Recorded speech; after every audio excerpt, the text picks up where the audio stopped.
క్రికెట్లో మనం Virat కోహ్లీని run machine అంటాం. కానీ ఇప్పుడు డొమెస్టిక్ క్రికెట్లో ఒక కొత్త రన్ రాక్షసుడు పుట్టుకొచ్చాడు. విజయ్ హజారే ట్రోఫీ ఫైనల్ ముగిసింది. విదర్భ జట్టు ఛాంపియన్గా నిలిచింది. కానీ అందరి దృష్టి ఒక్కడిమీదే ఉంది. అతనే అమన్ ముఖాడే. ఈ ఒక్క టోర్నీలో అతను కొట్టిన పరుగులు అక్షరాల 814. అతని యావరేజెంతో తెలుసా? ఏకంగా 90.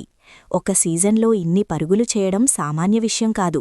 విదర్భకు కప్పందించడంలో కీలక పాత్ర పోషించిన ఈ అమన్ ముఖాడే ఎవరు?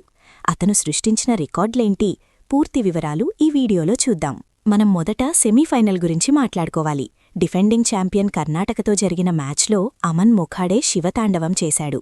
కేవలం 122 బంతుల్లోనే 138 పరుగులు చేసి ఒంటి చేత్తో టీంని ఫైనల్కి చేర్చాడు. ఇక నిన్న జరిగిన ఫైనల్ మ్యాచ్ విషయానికొస్తే అక్కడ కూడా అమన్ తన బాధ్యతను నిర్వర్తించాడు. ఫైనల్లో అతను 33 పరుగులు చేసి అవుటైనప్పటికీ జట్టుకు కావలసిన ఆరంభాన్ని ఇచ్చాడు. దీంతో విదర్భ జట్టు అద్భుత విజయాన్ని సాధించి ట్రోఫీని ఎగరేసుకుపోయింది. ఫ్రెండ్స్, ఇప్పుడు అసలు రికార్డుల విషయానికి వద్దాం. ఈ విజయ్ హజారే సీజన్ మొత్తం అమన్ ముఖాడే పేరు మారుమోగిపోయింది. అతని స్టాట్స్ చూస్తే మైండ్ బ్లాక్ అవ్వాల్సిందే. టోటల్ రన్స్, టోర్నీ మొత్తంలో అత్యధిక పరుగులు చేసిన బ్యాటే ఇతనే. ఏకంగా 814 పరుగులు సాధించాడు. సెంచురీస్, ఆడింది తక్కువ మ్యాచ్లే అయినా అందులో 5 సెంచురీలు బాదాడు.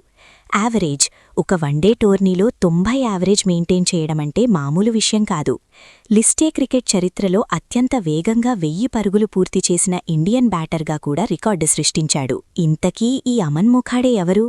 ఇతను విదర్భ జట్టుకి ఆడుతున్న 25 ఏళ్ల యంగ్ సెన్సేషన్. గత కొన్నాళ్లుగా డొమెస్టిక్ క్రికెట్లో నిలకడగా రాణిస్తున్నాడు. సయ్యద్ ముస్తాక్ అలీ ట్రోఫీలో కూడా మంచి స్ట్రైక్ రేట్తో రన్స్ చేశాడు. ఇప్పుడు వన్డే ఫార్మాట్లో విశ్వరూపం చూపించి విదర్భకు కప్పందించాడు. సో ఫ్రెండ్స్, ఇది సంగతి. విదర్భకు ఇదొక చారిత్రక విజయం. 814 పరుగులతో టోర్నీని శాసించిన అమన్ ముఖాడే ఖచ్చితంగా సెలెక్టర్ల దృష్టిలో పడి ఉంటాడు. త్వరలోనే ఐపీఎల్లో లేదా టీమిండియాలో ఇతను కనిపించే ఛాన్స్ ఉంది.